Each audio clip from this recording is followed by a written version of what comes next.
Hey y'all, it's your girl, Celicia. Coach C, and I help women capitalize on their happiness while single and realize that having a partner is just a bonus. Yesterday, I was just meditating on this topic of narcissism. Obviously, it's the sexy topic right now. Everyone is talking about it. And my girl even sent me a video on it yesterday, and I'm like, okay, I definitely was gonna do a video on this. I'm probably did some videos before this, and I'm pretty sure I'm going to do some more videos after this because it is so much to unpack when dealing with these types of individuals. But today I want to take you out of the victim mode, right? Because a lot of people like to say, oh, I've dealt with the narcissist, I've been with the narcissist did this, the narcissist did that. But it keeps them in the victim mode. So why were you a match to that? Right? Because we understand that we are a match to everything that we experience and everything that we have in life. So you can't just automatically dump yourself in the victim mode and not take responsibility for things to happen just because it is something that placed you, it's something that was difficult for you to process. So why were you a match to a narcissistic relationship? So again, this is very layered, and this is a lot to unpack, right? So many of us were a match because of our childhood. We had parents who were also narcissists. But what happened to make us grow into adults? Another layer of what happened that makes us grow into adults to become a match to these types of individuals, or what makes us the codependent, what makes us the empath. And so if you did have a parent, right, that was a narcissist, like the obvious, everybody always looks at the obvious is, oh my God, that's why I attracted one, and da da da da da. And you're still not really taking responsibility because now you've shifted the blame from that person who you attracted as an adult back to your parents. So there's still no responsibility being taken place. And when there's no responsibility being taken place, then you still aren't growing. You're not shifting. You're not internalizing. You're not doing the self-reflection because again, what do I want to say? The responsibility is not on you anymore. It is on the other person. It is on something outside of you. So what can we do to reflect and have some introspection on why we attracted a narcissist? So peeling back, right? Okay, the first layer, you want to jump to the parent. The parent was a narc. Maybe it's your mom, your dad, or both parents was a narc that made you be a match to them. But what happened in your childhood? What happened in your childhood, it was that you were invalidated. You were invalidated, and maybe you had to show up to be someone that was more acceptable to society, someone that was more loved. So what that made you do was become the people pleaser, become the one that, if you aren't the child that actually turned into the narcissist, you become the people pleaser. You become the person who always wants to show up looking good. You become the perfectionist. You become the one that always want to make other people happy, no matter if they're people that you even like. Are they a match to you? Are they someone that makes you happy? You throw all these different parts of yourself away. You throw the negative aspects of yourself away, the shadow aspects of yourself away, so that you can show up looking better to meet the needs of this parents. These unmeetable, unmettable, I don't even know what the word is, to meet the needs of your parent that are just impossible to meet. And so that created you to become this person who always want to be perfect, in that shadow side of you, because remember, we're not just light, we're also dark. So that shadow side of you becomes suppressed. And it's been suppressed for so long that you end up manifesting a match to express that out of you. It's just like if you take a rubber band and you stretch it and you stretch it and you stretch it and you stretch it and you stretch it and you let it go, it's going to fling all farther. The more you stretch it, the farther it's going to fling. So that side of you, that shadow side of you that you've been suppressing for so long, trying to people please, trying to show up as the perfectionist, trying to be the one that's always chosen, the spotlight, the good person, so that you can meet these unmeetable, whatever needs of your parent. Now you've become this person who is trying to be so good that you don't even know who you really are. So you've lost touch with your authenticity.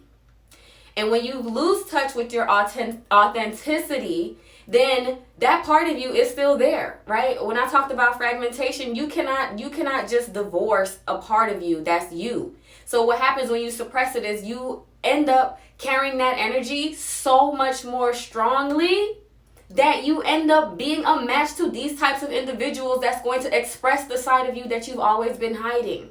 So now you've created and become a match to a narcissist.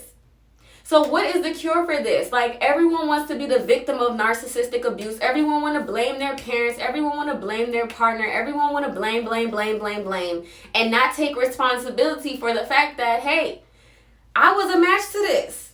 So what is this saying about me? What do I have to do so that I'm no longer a match to these individuals, right? Because many of you, when you meet these individuals and you fall so deeply in love with them, you got to sit back and reflect like, damn, how did I miss all of these signs? Was it not there from the beginning? Because I promise you, when I was dating before and how I date now is so differently, because it's kind of like you see all the signs. The signs were always there, but you weren't even looking for them. You were looking to be loved. And so you were going about getting love from them in a manipulative way by being so good that they just choose you. Like, let me see if I can be the best person to have sex with them. Let me pull out all my skills on the first night. Let me suck the best. Let me do this the best. You want to do everything the best so that somebody can choose you. It's really about you being chosen. You're not even looking like, damn, do I even want this person to choose me? Do I even know this person? Is this person even good for me? What is this person doing for me? You're not even thinking about what they're doing for you. You're not even thinking about if you actually know them before you throw your cards out. You're just so thirsty to be chosen. You're just so ready to be picked, to be loved, to be accepted for who you think you should be.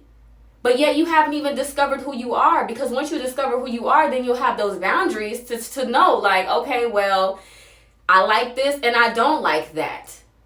But when you're moving in authenticity, when you've been stripped of your whole identity from your narcissistic parent, you have to really go through that self-healing and that self-work to figure out who you actually are, so that you can know when people aren't a match for you, so that you can be whole and understand, like, okay, I don't need to prove to this person that I'm great because I already know I'm great. I don't need to prove to them that I'm a catch because I already know I'm the catch. So let's just get to know each other. Let's take our time. Let's see who you're about. Let's see how you converse. Let's see if you check things off my list. Let's see if you actually are a good person. Because these people were never good people to begin with. But how do we miss that? How? Because we weren't even looking to understand them. We were looking to be chosen. We were looking to feel love. We were looking for that void to be fulfilled within ourselves. So, if you don't want to be a match to this, you have to become authentic, which means that you're going to have to embrace that side of you that people may not like. You're going to have to say no sometimes. You're going to have to show up in a light where people might judge you and say, damn, why is she doing that? Because that's you. And you don't have to be perfect anymore. You don't have to please everyone. You don't have to show up as this amazing person and everybody have to like you. You set those boundaries. When you become authentic, that's when your boundaries become solidified, and that's when they start to form around you. And now you become a match to who you actually are. And now you can see people who aren't a match to you from the jump. Because guess what? When you out here trying to people please, you trying to pick me, look at my booty, look at my titties, let me suck, let me fuck, let me do all these things. When you're trying to do all of these things, people see that and they will capitalize on that. The narcs, the predators, they see the prey. The lion will study their prey before they go and attack. And a lot of y'all are being praised out here because you're so afraid to be yourself, because you don't want to be judged, you don't want to be shamed, you don't want to be rejected like how you was rejected back in your childhood. You don't want to be put back in that place of not feeling accepted. But I'm here to tell you that your people is here for you. Someone will accept you for being who you are. But you have to be who you are. You have to be authentic with yourself. And if you don't have that, you're never going to find someone that's real. The narcissist was never real. They're like chameleons. They conform to everyone that they're with until they have you in a trap, because they don't believe that they can be loved themselves without manipulation. See, what people would be, the victim of narcissists and the narcissist are the same. And I know a lot of people are going to be pissed off by that, but they were both created out of the same circumstances. Lack of love, lack of validation, lack of understanding, being dismissed, being shamed. All of that, and being invalidated all the time for every single thing that you do. Having your parents having needs, having standards that are just impossible to meet, that make you feel like you're less than and you're not enough, you're not worthy. It's just we all manifest into different things, but a lot of us are born out of the same place. It's just, how are we processing these things? How are we going through them? Are we internalizing them? Are we self-reflecting? Are we using it to make us better? Or are we constantly beating ourselves down and fragmenting ourselves? The empaths take it and they internalize it and they hold on to it. The narcissists, they take it and they internalize it and they hold on to it and they split themselves because they're not accepting of it. And so they split, and that's why they have so much ego, so many personality identities, that it don't even matter what you do. You didn't even know that was going to piss them off today because they laughed about it yesterday. You know, so you don't ever know who you're dealing with because they can't be authentic. And guess who else can't be authentic? The empath, the codependent, because you don't feel like you're good enough. So I just want to get you out of the place of being a victim. You're not the victim, okay? It happened to you. It happens to everyone. A lot of shit happens to many of us, right? You are the victor. But you have to take that experience and use it to internalize, okay, what is this saying about me? How did I attract this person? What do I need to do to be better and to heal? And the answer is to become authentic with yourself. And that's authentic with the parts of you that's great. That's authentic with the parts of you that's not so great. Own yourself. Own your shadows. Integrate them. Love them. Love that part of you that, you know, it's not so perfect. And it's okay. Use that to create the boundaries around yourself, around your heart, to protect yourself from individuals that aren't doing the healing. If you want to do the healing, you got to protect yourself from people that's not doing the healing, because they're the ones that's going to come and mess up. See, I believe if everybody take responsibility for their own healing, a lot of us won't be hurt all the damn time, because we're all working to be better. But it's that some choose to and some choose not to. And then that's when we're clashing, because the ones that choose not to, that's fine. Don't be out here dating. Don't get in relationships. Don't have children. That's fine. Live your life messed up. Do what you want to do. You know what I'm saying? Have those short-term validations. Do that. But don't get into a serious relationship with other people. That's what's called taking responsibility. Those people that are on their healing journey, they want to connect. They want to love. They want to love themselves. They want to love other people. They want to learn more about other people. Yeah, y'all are responsibility to take on somebody's best interest as your own, which is loving people, which is getting in a relationship with people. And I'm not just talking about intimate, because you have narcissistic friends too. Okay? But I'm saying the best thing that you can do for yourself is to learn how to be authentic with every single part of you and to become whole. So, the reason why you were attracted to these horrible people and these horrible relationships is because of your lack of authenticity with yourself. So learn how to become authentic, get in tune with yourself, meditate, read, do the work. Do the work so that you can stop crying every goddamn year and setting New Year's resolutions talking about something, I'm going to leave him this year, and you don't. Okay? I love y'all. Y'all know I'm here for you. Peace.